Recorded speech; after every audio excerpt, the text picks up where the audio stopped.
넷째 주 소스비 선포를 하도록 하겠습니다. 우리가 당한 어려움, 해를 하나님은 어떻게 하시나요? 당신들은 나를 헤아려 하였으나 하나님은 그것을 선으로 바꾸사 모두가 같이 많은 백성의 생명을 구원하게 하시려 하셨나니. 창 5020. 그리스도 안에 있는 형제 자매들을 어떻게 섬겨야 합니까? 또 형제들아, 너희를 권면하노니 게으른 자들을 권계하며 마음이 약한 자들을 격려하고 힘이 없는 자들을 붙들어주며 모든 사람에게 오래 참으라. 살전 514. 우리가 기억해야 할 것은 너는 청년의 때에 너희 창조주를 기억하라. 곧 공고한 날이 이르기 전에 나는 아무 낙이 없다고 할 해들이 가깝기 전에. 전 12일. 여호와를 앙망하는 자가 받는 축복은 오직 여호와를 앙망하는 자는 새 힘을 얻으리니 독수리가 날개치며 올라간 같을 것이요 다른 박질하여도 곤비하지 아니하리고 걸어가도 피곤하지 아니하리로다. 4, 40, 31. 마리아가 복을 받은 이유는 무엇입니까? 주께서 하신 말씀이 반드시 이루어지리라고 믿은 그 여자에게 복이 있도다. 루 15, 45. 우리가 당한 어려움, 해를 하나님은 어떻게 하시나요?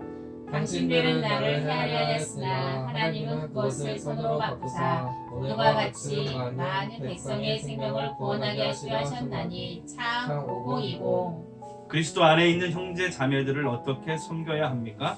또 형제들아, 너희를 권면하노니 게으른 자들을 권계하며 마음이 약한 자들을 격려하고 힘이 없는 자들을 붙들어주며 모든 사람에게 오래 참으라. 살전 514.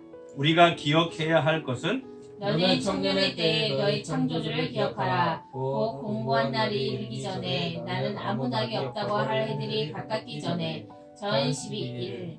여호와를 앙망하는 자가 받는 축복은 오직 여호와를 앙망하는 자는 새 힘을 얻으리니 독수리가 날개치며 올라간 같을 것이요 다른 박질하여도 곤비하지 아니하리고 걸어가도 피곤하지 아니하리로다. 4, 40, 31.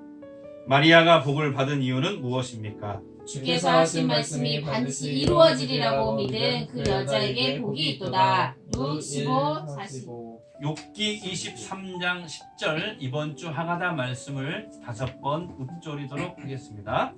그러나 내가 가는 길을 그가 아시나니 그가 나를 발견하신 후에는 내가 숭궁같이 되어 나오리라. 욥 23, 10. 그러나 내가 가는 길을 그가 아시나니 그가 나를 발견하신 후에는 내가 숭궁같이 되어 나오리라. 욥 23, 10. 그러나 내가 가는 길을 그가 아시나니 그가 나를 발견하신 후에는 내가 숭궁같이 되어 나오리라. 욥 23, 10. 그러나 내가 가는 길을 그가 아시나니 그가 나를 발견하신 후에는 내가 숭궁같이 되어 나오리라. 욥 23, 10. 그러나 내가 가는 길을 그가 아시나니 그가 나를 발견하신 후에는 내가 숭궁같이 되어 나오리라. 욥 23, 10. 아멘. 3월 27일 매일 묵상 시간입니다. 오늘부터 고난주간 전까지 8번에 걸쳐서 베드로 사도의 편지인 베드로 전서와 베드로 후서를 간단히 살펴보도록 하겠습니다. 오늘은 베드로 전서 1장을 살펴보겠습니다. 베드로 서신은 베드로가 로마에서 순교당하기 전에 쓴 편지들입니다. 당시 로마 제국의 황제였던 네로는 요즘으로 말하면 똘끼가 있는 사람이었습니다.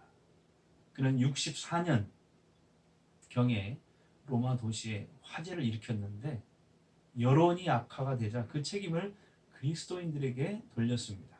자신의 실정을 무마하기 위해서 기독교인들을 희생양으로 삼은 것이죠. 그 결과로 엄청난 기독교 핍박이 로마 제국 전역에 급속히 심해졌던 것입니다. 박해는 잔인했고 가혹했습니다. 이런 상황 속에서 당시 로마와 소아시아를 돌며 전도했던 베드로 사도는 특히 소아시아 교회들을 염려하지 않을 수 없었습니다. 베드로의 첫 번째 편지인 이 베드로 전서는 바로 고난과 핍박을 견디고 있는 이 성도들에게, 이 소아시아 성도들에게, 이 소아시아 5 지역에 사는 성도들에게 힘과 격려를 주기 위해 그가 쓴 편지인 것입니다. 고난은 성도들에게 분명 감당하기 어려운 일입니다. 동시에 믿음을 더욱 강하게 만들기도 합니다. 소망에는 인내가 필요합니다. 내일이 있는 사람에게는 인내가 필요한 것입니다. 미래에 대한 강한 소망이 있는 사람들에게는 현재의 시련과 고난을 오히려 기쁨으로 바꿔낼 수 있는 힘이 있습니다.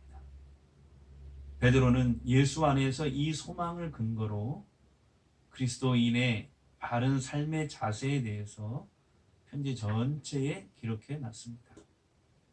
자, 이제 베드로전서 1장을 간단히 살펴보겠습니다.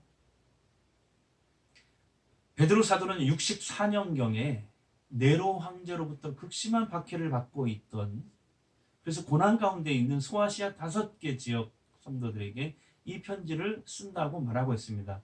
1절과 2절을 먼저 보겠습니다. 예수 그리스도의 사도 베드로는 본도, 갈라디아, 갑바도기아, 아시아와 비두니아에 흩어진 나그네, 곧 하나님 아버지의 미리 아심을 따라 성령이 거룩하게 하심으로 순종함과 예수 그리스도의 피뿌림을 얻기 위하여 택하심을 받은 자들에게 편지하노니 은혜와 평강이 너희에게 더욱 많을지어다. 그러면서 베드로는 예수 믿는 그들을 나그네요, 예수님의 피뿌림으로 택하심을 받은 사람들이라고 부릅니다. 또 5절까지 보면 성도는 성령을 힘입은 사람들, 하나님의 능력으로 보호하심을 받은 사람들, 마지막 때에 구원을 얻을 사람들이라고 말합니다. 비록 지금은 잠시 동안 어쩔 수 없이 여러 가지 시련과 고난을 당하지만 불로 단련된 믿음은 금보다 더 귀한 것이 될 수 있고 칭찬과 존귀와 영광을 얻을 것이라고 말합니다. 본문 6절과 7절을 보도록 하겠습니다. 그러므로 너희가 이제 여러 가지 시험으로 말미암아 잠깐 근심하게 되지 않을 수 없으나 오히려 크게 기뻐하는도다. 너희 믿음의 확실함은 불로 연단하여도 없어질 금보다 더 귀하여 예수 그리스도께서 나타나실 때에 칭찬과 영광과 존귀를 얻게 할 것이니라. 왜 그럴까요? 8절에서 9절에 보면 그들은 그리스도를 본 일이 없으면서도 믿고 사랑하며 말로 다 할 수 없는 즐거움과 영광을 누리면서 기뻐하고 있는데, 이것은 자신들이 영혼 구원 받음을 확신했기 때문입니다. 그러면서 베드로는 계속 말합니다. 그리스도인은 구원받은 기쁨과 감격에 머물러 있는 사람이 아니라는 겁니다. 삶으로 계속 이어져야 한다고 말합니다. 이 구원이 약속된 그리스도인들은 어떻게 살아야 합니까? 13절을 보시면 마음의 허리를 동이라, 즉 영적으로 깨어서 재림 예수님을 기다리라고 하십니다. 또 14절을 보시면 예수 믿기 전에 했던 것처럼 자신의 욕망을 따라 사는 게 아니라 15절 16절 말씀처럼 거룩한 이처럼, 바로 예수님이죠, 그 예수님처럼 너희도 모든 행실에 거룩한 자가 되라 라고 하십니다. 거룩한 자가 되라, 구별된 하나님의 자녀로 살아라고 하십니다. 거룩이란 말은 세상에 살 때 하나님의 자녀답게 구별되게 살아야 된다라는 말입니다. 자, 또한 본문 22절을 보도록 하겠습니다. 너희가 진리를 순종함으로 너희 영혼을 깨끗하게 하여 거짓이 없이 형제를 사랑하기에 이르렀으니 마음으로 뜨겁게 서로 사랑하라. 교회 안에서 믿는 사람들끼리 마음으로 뜨겁게 서로 사랑하라고 하십니다. 오늘 베드로 사도의 말씀은 선명합니다. 그리스도인은 어떤 사람이고 구원받은 사람은 어떻게 살아야 하는지 너무나 명확하게 제시해 줍니다. 내가 누구인지를 알고, 내가 어떻게 살아야 하는지를 알고, 내가 지금 어디로 가는지를 아는 것은 그만큼 선명한 인생을 사는 토대가 됩니다. 전주 성광교회 성도 여러분, 우리 스스로에게 질문해 봅시다. 나도 베드로 사도가 말한 것처럼 선명한 그리스도인으로서 인생을 살고 있으신지요? 내가 누구인지를 알고 삶의 목표가 분명하고 그 목표를 향해 다름질하기 위한 생활 양식을 분명히 하고 있다면 우리는 지금 잘 살고 있다고 말할 수 있습니다. 그런데 그것이 아니라면 내 현재의 모습을 진단하고 주님이 말씀하시는 방식으로 수정해야 됩니다. 그래서 올바른 그리스도인의 원칙과 방식으로 살아가야 하는 것입니다. 기도하겠습니다. 하나님 감사합니다.